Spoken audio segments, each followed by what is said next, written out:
smile from this happy sense of mine. Come on, everyone, smile. Fill my heart up with sunshine.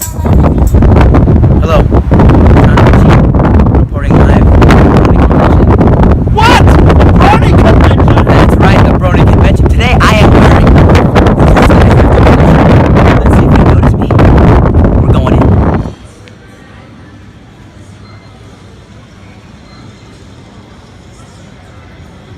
Hey, so I'm here with my buddy Jeremy, and we're gonna ask him a couple of questions about fandom. So, how would you define fandom? How do I define fandom? Fandom is a little bit like, it's a sort of detached version of like friendship or community, you know? So like, I've got all these friends who I see at conventions, and I consider them really close friends. I see them maybe twice a year, and I've only ever seen them at convention. So like, we've all gotten together around a thing that's spoken to us for any of a number of reasons, and like, the content that was there, that we all came up around, this show, like, it almost doesn't matter anymore. Like, this thing is taken on a life of its own. So I guess that's what fandom is when the people's enjoyment of something goes beyond just that thing. Like, now it's sort of self-sustaining, you know? Critical mass. Yeah, okay, cool. And how does that relate to My Little Pony? My Little Pony. So, it's a little complex, because the show's a little complex. Mm-hmm. Like, a lot of people get into it because it's like, ha, I'm gonna buck a gender role and do this silly zany thing and watch this little girl show. And then they watch it and, you know, a few episodes in, they're like, oh my god, I unironically like this, what's going on?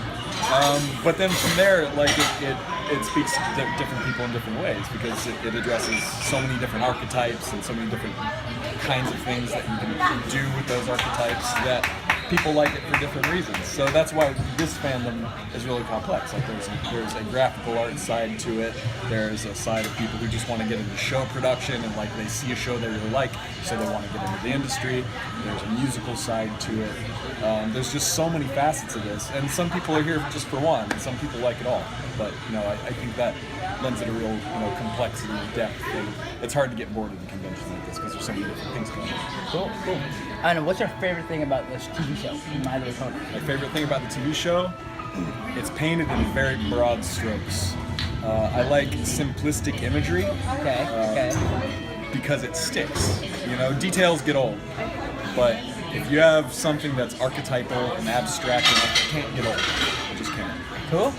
Why not? You like my t-shirt? It's rad. How about mine? Somebody told me I had a very vaporwave t-shirt earlier. I like it. That's kind of on the same note. Yeah, you know, I don't have any My Little Pony clothes, so this is the closest thing. Yeah. Right on. What would you say, how would My Little Pony fandom differ from other fandoms in general? So, some fandoms like, I don't know, what's the typical example? A Star Trek. Okay. Yeah, Star Trek. There's no new Star Trek content right now. Mm-hmm. So they're sort of, it's almost a retrospective thing, right? Like, they're still sort of proving the idea of fandom I brought up earlier, which is that, like, now that the content's out there, the community can just keep going because it's that strong. But this fandom right now is one that, like, its content is still being produced. We get new episodes, like 20-something a year. Wow. We have new stuff to talk about all the time. Things are changing. People roll in, people roll out. And it's not something that just splashed onto the scene and grabbed a lot of people and that's it. And it's really not winding down. Like, all these conventions, 6 years into this fandom, they just keep getting bigger. And even though it's different people, like, people fall out because, you know, if they're an artist, maybe the show doesn't inspire them anymore, or people just get bored with it, or, you know, it's just a play out for them. Yeah. But like, I've been in it since 2012. Oh wow, okay. I know people who've been in it since 2010. Some of my roommates just discovered it in 2015, and they just decided to come. So it's very alive. Okay. Any other questions? I think that's pretty much it. That's the important ones, yeah. Cool. Well, thanks. Appreciate it. Any last words for our audience or our class? You know, don't underestimate anything that's able to get people passionate. So, like, if you see something and people are passionate about it, even if you don't understand that passion, just respect the passion. There you go. Respect the passion. Cool. Thanks, brother. See you. I appreciate that. All right. Here we are again. We got some of my Australian bronies. What's up, dudes? What's up, mate? What's your name? I'm Willie. Willie. This is, I'm Tom. Tom? Bill Dundee. Neil Dundee? Zell? No? Dusty. Okay, so... First of all, how do you guys feel about the word bronies? It's quality. It's just fun. It's good. Yeah, it's good. Yeah? Can't What really else? mess with that.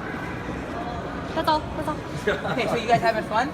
Yeah, we're a lot of fun, mate. How'd you guys meet? We just Internet. Yeah, I just went through the internet. Yeah, we all kind of common interests. Obviously, Yeah. we're at a pony convention, and we Yeah. all discovered all our other interests, and now we're We just want to make now we're fans just all great shit again. posting the internet. Is that why you guys came to San Francisco or Burlingame instead for the Brony convention, or you guys have other plans here? I don't know, just purely for the convention. Ah, He spent 400 on a flight. I actually just changed my flight from today to tomorrow. Oh, you're first sergeant. So spent many. $400.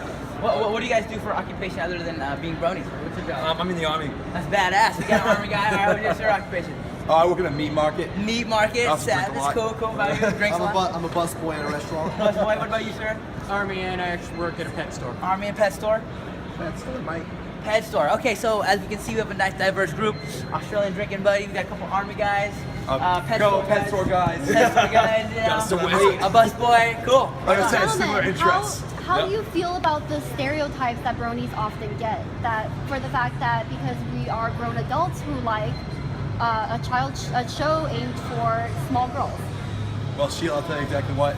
I'm the total opposite of all the stereotypes, except for I'd be a little smirky sometimes, I guess. I don't know about my mics, but they're also the total opposite. So, you know, if there's stereotypes, I don't care. They can have their fun with that.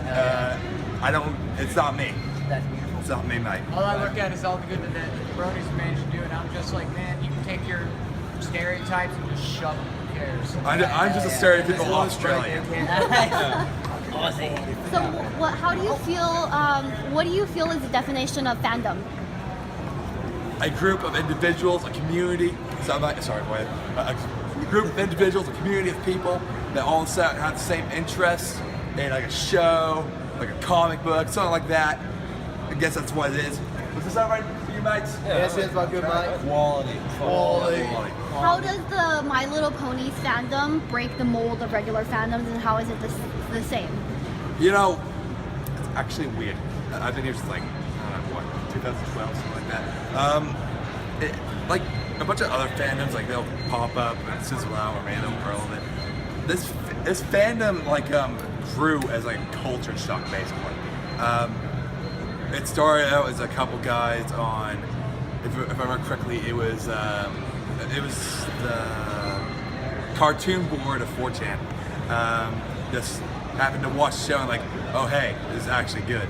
And then other people got into it, and then there was this culture class of people that were into it. Then everyone else saw the store I was building and actually looked into it to see if it's actually good, and more people actually started realizing it was good, and then here we are 4 or 5 years later. Nice. It exploded. Millions of seemingly people overnight. watching it, millions of people, breaking the mold, stuff like that, breaking new stereotypes, Okay. It's quality. Quality. Quality. Have any of you gentlemen seen the Netflix documentary of the My Little Ponies? Brony's Brony's Tale. Brony's Tale. Have any of you seen it? I think I've played a drinking game to it once, but that was a long time ago. Okay. So there is one person in there that is part of the army. So how do you feel about being part of the army and a My Little Ponies fan? It's definitely tough. One of the hardest issues is trying to keep it. Not a lot of people in the army like the whole fandom with the whole bronies and everything, so you kind of have to separate what I do in the personal time and what I do in professional time. So it's very difficult, but there is a huge military brony group out there that we stay together. It's difficult trying to separate the two. There's a lot of hazing involved. Oh yeah, I'm sure. I watched the video, and it's a lot of them had trouble telling their families because they are boys and they are men. They had a lot of difficulty coming out to their families like, hey, I like My Little Pony. So did you guys ever experience that, telling your families, or the reactions you got? When I first got into it, I think we've all had that like little coming out experience where, I guess because of the culture clash, as I explained earlier, we just like thought it was, our mindset was like everyone else's, like this is weird. I'm watching a girls' cartoon for little girls, so I kind of had this like coming out of the closet moment with my mom. And I'm like, Mom, I watched My Little Pony. And it's like really awkward stuff. Like, looking back, I'm like, why did I even care? Why did it matter? Right. But back then, it meant a lot for some reason. Yeah. And I had this moment with like friends with that, and most of them really didn't care. I didn't have like anyone drop me or being like my friend or like this open for the family or anything because I watched the show. Yeah. But for some reason that happens to people. I don't get why, but people like that. But they were good friends. Tell me a little bit about your guys' sign. So who's the Queen Quake? Queen Quake is one of the mascots of the convention. I guess she's villain of the convention. If you ask the wrong people, she's the villain. But you know what? Queen Quake is actually the good guy, okay? You know why? Because the bad squad discriminates against the Australian minority. They said they had this really offensive, opening sketch where they had them say crikey a lot. As you say here, we don't say crikey, we refer to it as crikey gate. Okay. Australian lives matter. Who's Steve? Just Steve Owen. Owen. Steve Irwin. Okay. Queen Quake promised us she would get rid of the stingrays, so she would, avenge Steve Irwin's death. Remember, Crikey was an inside job. Yeah, Crikey was an inside job. Okay. Cool. Right on. Well, thank you guys for the interview. Appreciate it. No problem, mate. Right on. See you around, Right on. mates. Any last words for the camera before we turn it off? Australia!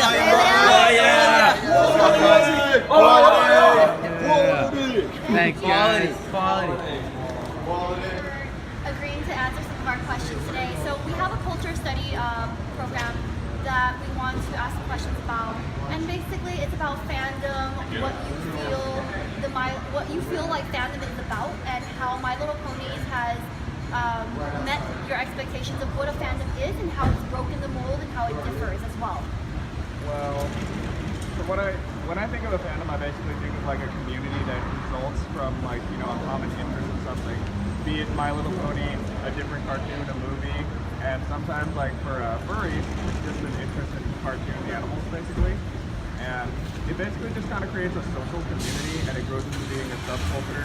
They have their own like little terminologies and stuff like that, and just practices like everybody here loves art and cosplay and stuff like that. And it just kind of separates it from a lot of what people consider mainstream culture. It's basically a subculture in essence. It's basically taking something that like someone saying, I like My Little Pony to, I love My Little Pony, so I'm gonna go dress up in it.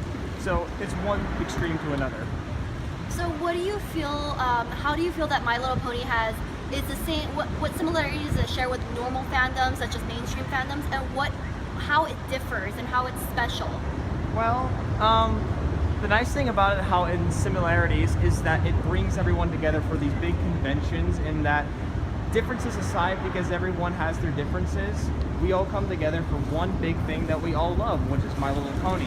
But the things that it differs is that a lot of the philosophy that it teaches, the whole friendship and everything, there's something within this fandom that I haven't seen in many other fandoms, and that's how open and accepting everyone is.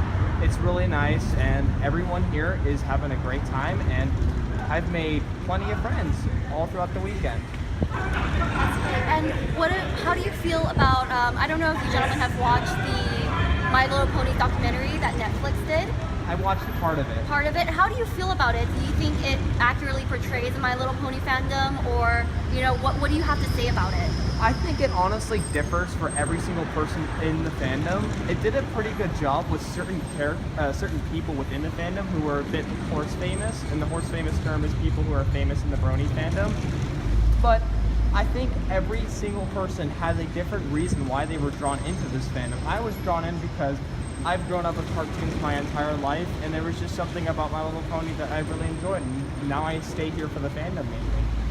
And there is a part in the documentary where they say it's hard coming out to family and friends because you are in love with a cartoon that's mostly geared towards small children. So did you experience anything like that, or how was it for you?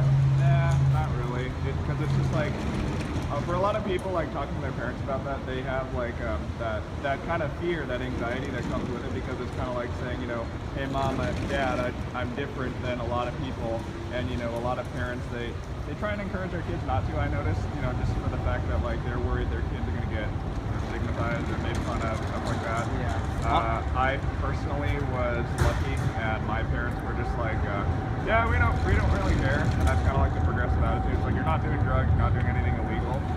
But That's yeah, good. I acknowledge that sometimes some parents are like that. Yeah. And they're It was a lot easier coming out about My Little Pony than coming out as that we're boyfriends together. Oh, that's that's the thing. adorable. Now Yeah. I'm happy. and now the world knows.